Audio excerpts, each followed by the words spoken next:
प्रदेश अध्यक्ष बनने के बाद प्रदेश में सभी क्षेत्रों में मेरा भ्रमण हो चुका था।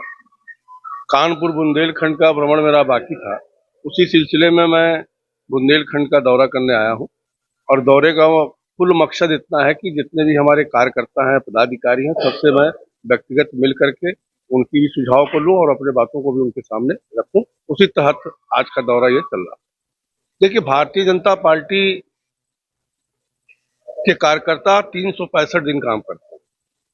ये सही है कि चुनाव जब आता है तो थोड़ी रणनीति चेंज होती है और उसके लिए हमारे कार्यकर्ता सब तैयार हैं। और जहां तक आपने पीडीए की सवाल कहा है, तो पीडीए का तो तमाम अर्थ निकलता है। और पीडीए है कहाँ? केवल कहने को पीडीए है। 4 बढ़ते अखिलेश यादव, उनके पिताजी, 4 मरते उनके पिताजी और अखिलेश यादव स्वयं मुख्यमंत्री उत्तर प्रदेश के रहे हैं। जरा इतिहास उठाकर देखिए कि किस पीढ़ी का भला उन्होंने किया। केवल अपने परिवार का भला करने का काम उन्होंने किया।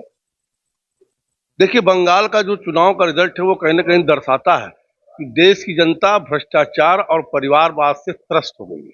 और उसी का नतीजा बंगाल में भी आपको देखने को मिला, उसी का नतीजा आपको बिहार में भी देखने को मिला। और 2027 में आप देखेंगे कि उत्तर प्रदेश की जनता भी परिवारवाद और भ्रष्टाचार को समाप्त करने के लिए अपना मतदान करेगी।